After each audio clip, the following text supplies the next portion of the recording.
बहुत बहुत स्वागत है आप सभी का इलेक्ट्रॉनिक स्टडी यूट्यूब चैनल पर। दोस्तों, आज के अपने इस वीडियो में हम बात करेंगे डीएलएड या बीटीसी 4th सेमेस्टर से जो आपका पेपर 2 है, शैक्षिक प्रबंधन एवं प्रशासन। तो इस पेपर से हम कई सारे मल्टीपल चॉइस टाइप क्वेश्चंस को लेकर के बात कर चुके हैं इसके प्रीवियस वीडियो में। तो आप उन वीडियोज़ को ज़रूर देखें और वहाँ से अपने एग्ज़ाम की यानी आने वाले एग्ज़ाम की तैयारी को बेहतर बनाएँ। दोस्तों, जब भी हम बात करते हैं शैक्षिक प्रबंधन एवं प्रशासन इस सब्जेक्ट की, तो इस सब्जेक्ट से 50 मार्क्स का आपका ये पेपर रहता है, जिसमें 25 मार्क्स के आपके बहुविकल्पी यानी ऑब्जेक्टिव क्वेश्चंस पूछे जाते हैं। तो दोस्तों, यहाँ पर ये हमारा थर्ड पार्ट है।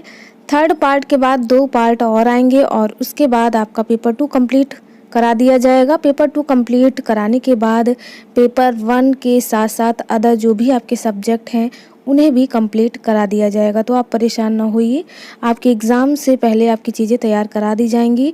और आप चैनल की प्लेलिस्ट वगैरह ज़रूर चेक करते रहिए, क्योंकि वहाँ पर सभी वीडियो लेक्चर अवेलेबल हैं सभी सब्जेक्ट से, चाहे आपका हिंदी हो, साइंस हो, एसएसटी हो, इंग्लिश हो। चूँकि 4th सेमेस्टर है तो आपका इंग्लिश रहेगा, ठीक है। तो ये सारी चीज़ें आपकी प्लेलिस्ट में पड़ी हुई हैं। आप डीएलएड 4th सेमेस्टर की प्लेलिस्ट चेक करिए, वहाँ पर आपको सभी वीडियोस मिल जाएंगे। तो आज की इस वीडियो में हम बहुविकल्पी प्रश्न नंबर 1 से शुरू करेंगे।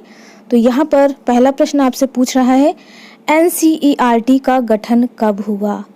एनसीईआरटी की बात करें तो इसे आप कहते हैं राष्ट्रीय शैक्षिक अनुसंधान और प्रशिक्षण परिषद, यानी इसे आप इंग्लिश में कहेंगे national council for educational research and training. कई बार फुल फॉर्म भी पूछ लेता है, हिंदी इंग्लिश दोनों में आप इसे याद रखिएगा, एनसीईआरटी, ठीक है। तो यहाँ पर अगर हम एनसीईआरटी के गठन की बात करें तो शिक्षा मंत्रालय द्वारा 1 सितंबर 1961 को राष्ट्रीय शैक्षिक अनुसंधान और प्रशिक्षण परिषद यानी एनसीईआरटी का गठन किया गया।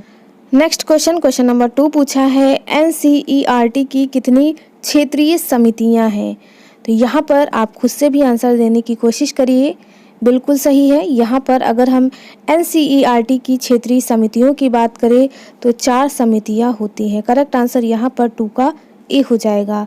क्वेश्चन नंबर नेक्स्ट है हमारा 3 पूछा है, राष्ट्रीय अध्यापक शिक्षा परिषद की स्थापना कब हुई? या राष्ट्रीय शिक्षक शिक्षा परिषद की स्थापना कब हुई? शॉर्ट फॉर्म में पूछ सकता है कि एनसीटीई यानी एनसीटीई का फुल फॉर्म क्या है। ये फुल फॉर्म बहुत पूछता है, तो आप ध्यान रखिएगा। तो national council for teacher education, इसको हम इंग्लिश में कहते हैं, और हिंदी में राष्ट्रीय शिक्षक या राष्ट्रीय अध्यापक शिक्षा परिषद के नाम से जानते हैं। तो यहाँ पर इसकी स्थापना पूछी है। तो 3 की बात करें, 3 का करेक्ट आंसर भी हो जाएगा 17 अगस्त 1995। और इसी के आसपास आपका एमडीएम यानी मिड डे मील योजना भी आई, जो कि थी 15 अगस्त 1995, ठीक है। तो आप इस डेट को भी याद रखिएगा और फुल फॉर्म वगैरह आप याद करते चलिएगा। क्वेश्चन नंबर अगला है हमारा 4, न्यूपा कहाँ स्थित है?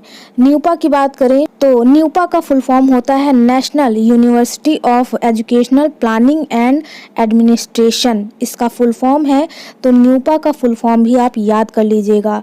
हिंदी में आप इसे राष्ट्रीय शैक्षिक योजना एवं प्रशासन विश्वविद्यालय के नाम से जानते हैं, ठीक है। हिंदी में अगर न्यूपा पूछ लिया तो आप हिंदी में ही आंसर यानी इसका फुल फॉर्म लिख सकते हैं या फिर इंग्लिश में भी लिख सकते हैं, कोई दिक्कत नहीं होगी।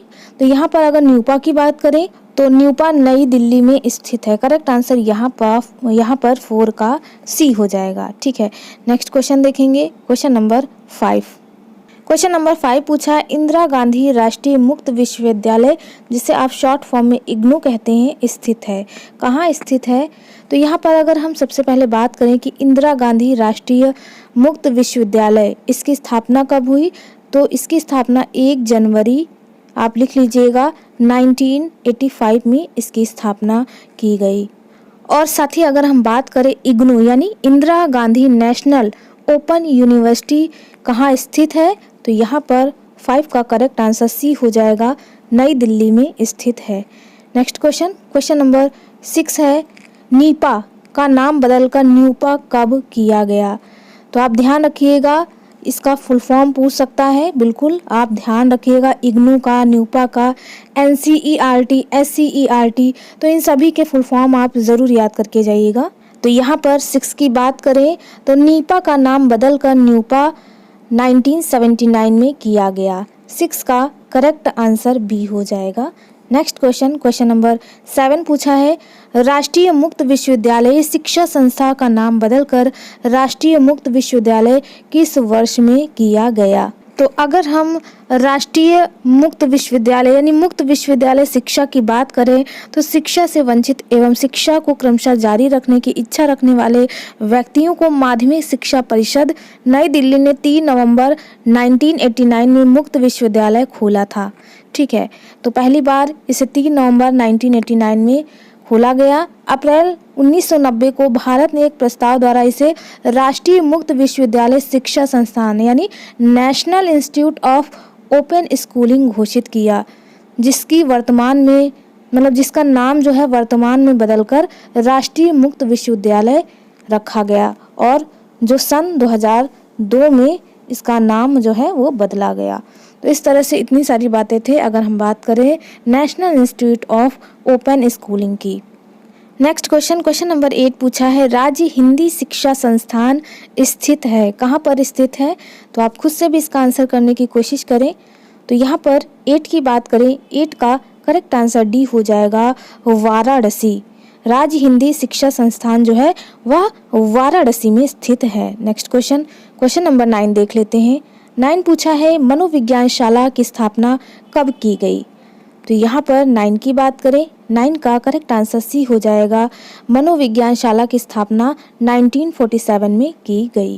नेक्स्ट क्वेश्चन नंबर 10 देखते हैं। 10 पूछा है, परीक्षा नियामक प्राधिकारी यानी उत्तर प्रदेश का कार्यालय जो है वो कहाँ स्थापित है? तो यहाँ पर 10 का करेक्ट आंसर ए हो जाएगा, परीक्षा नियामक प्राधिकारी यानी PNP की बात करें तो यह इलाहाबाद में स्थित है। उसके बाद क्वेश्चन नंबर 11 पूछा है, राज्य शिक्षा संस्थान उत्तर प्रदेश स्थित है, कहाँ स्थित है? तो यहाँ पर 11 की बात करें, 11 का करेक्ट आंसर बी हो जाएगा, यह लखनऊ में स्थित है। यहीं पर आपके लिए एक प्रश्न है कि SCERT का गठन कब किया गया? आपको कमेंट द्वारा उसका आंसर देना है। साथ ही SCERT का फुल फॉर्म आप कमेंट में ज़रूर दीजिएगा। चलिए बढ़ते हैं नेक्स्ट क्वेश्चन नंबर 12 की तरफ। तो 12 पूछा है, भारत की प्रथम मनोविज्ञानशाला स्थित है, कहाँ स्थित है आपको बताना है। तो यहाँ पर 12 का करेक्ट आंसर बी हो जाएगा, भारत की प्रथम मनोविज्ञानशाला इलाहाबाद में स्थित है। नेक्स्ट क्वेश्चन नंबर 13 पूछा है, NIOS की स्थापना कब हुई यानी national institute of open schooling की स्थापना कब हुई? तो आपसे पूछा है। तो यहाँ पर 13 की बात करें, 13 का करेक्ट आंसर सी हो जाएगा, 1989 में इसकी स्थापना की गई।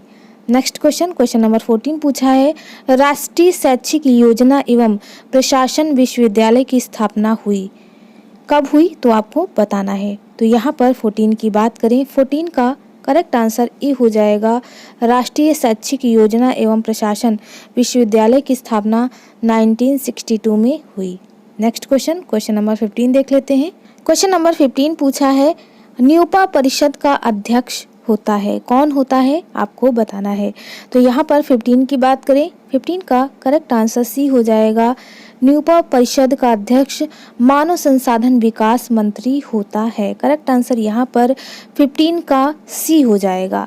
नेक्स्ट क्वेश्चन नंबर 16 देख लेते हैं। क्वेश्चन नंबर 16 पूछा है, NCERT स्थित है, कहाँ स्थित है? तो आपको बताना है।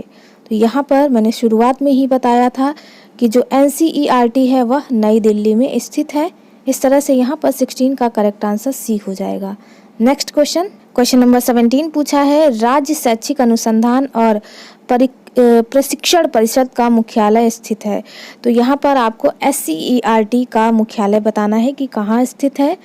तो यहाँ पर 17 की बात करें, 17 का करेक्ट आंसर सी हो जाएगा, SCERT जो है उसका मुख्यालय लखनऊ में स्थित है। और यहाँ पर आप कमेंट द्वारा SCERT का गठन ज़रूर बता दीजिएगा। नेक्स्ट क्वेश्चन नंबर 18 है, प्रदेश में संस्कृत विषय का पठन पाठन किस कक्षा से प्रारंभ किया गया है? तो यहाँ पर 18 की बात करें तो 18 का करेक्ट आंसर बी हो जाएगा। कक्षा 3 से जो है वह संस्कृत विषय का पठन पाठन शुरू कर दिया जाता है। अगर आप प्राइमरी का लेसन प्लान वगैरह बनाए होंगे तो आप इस चीज़ को बेहतर से जानते होंगे कि कक्षा 3 से संस्कृत विषय प्रारंभ हो जाता है। और साथ ही दोस्तों कल कई सारे मित्र हमारे कह रहे थे कि मैम कक्षा 1 में सिर्फ एक ही पुस्तक चलती है, तो जी नहीं, कक्षा 1 में पुस्तक तो एक ही रहेगी लेकिन उसके विषय 2 हैं, जो कि है आपका हिंदी कलरव और गणित भाषा। इन दोनों का शिक्षण दिया जाता है। ठीक है, तो इस तरह से आप इस चीज़ का भी विशेष ध्यान रखिएगा। नेक्स्ट क्वेश्चन नंबर 19 देख लेते हैं। 19 पूछा है इंदिरा गांधी राष्ट्रीय मुक्त विश्वविद्यालय यानी इग्नू की स्थापना कब हुई? तो इसको भी मैंने बता दिया था कि इग्नू की स्थापना कब हुई थी। तो यहाँ पर 19 की बात करें तो इग्नू की स्थापना 1 जनवरी 1985 को की गई। करेक्ट आंसर यहाँ पर 19 का ए हो जाएगा। नेक्स्ट क्वेश्चन 20 है हमारा। 20 पूछा है निम्न में से कौन सा कार्य जिला शिक्षा एवं प्रशिक्षण संस्थान का नहीं है? आपको बताना है। तो यहाँ पर 20 की बात करें, 20 का करेक्ट आंसर जो है वो ए हो जाएगा। सेवा पूर्व प्रशिक्षण, सेवारत प्रशिक्षण और शैक्षिक अनुसमर्थन, ये सभी जो हैं वह कार्य आ जाएंगे जिला शिक्षा एवं प्रशिक्षण संस्थान के। जबकि नहीं पूछा है, आप ध्यान रखिएगा क्वेश्चन में कब पूछ रहा है नहीं। जैसे ही आपको नहीं दिखे तो बिल्कुल आपका आंसर डी आ जाएगा। विभिन्न छात्रवृत्ति परीक्षाओं का आयोजन करना यह इसका कार्य नहीं है। तो इस तरह से दोस्तों आज के इस वीडियो में हम 20 नंबर क्वेश्चन पर रुकेंगे। यहाँ पर जो भी आपको बहुविकल्पीय प्रश्न बताए जा रहे हैं उसके अलावा जो भी मैं क्वेश्चन आपको अलग से बता रही हूँ आप उसे आप ज़रूर ध्यान में रखिएगा। ठीक है, क्योंकि ये क्वेश्चन एग्ज़ाम में ऐसे हैं कि घुमा करके पूछे जाते हैं। तो दोस्तों आज के इस वीडियो में बस इतना ही। मिलते हैं अपने एक नेक्स्ट वीडियो में एक नया टॉपिक के साथ। तब तक के लिए आप सभी का बहुत बहुत धन्यवाद। Thank you friends, keep watching and share to others.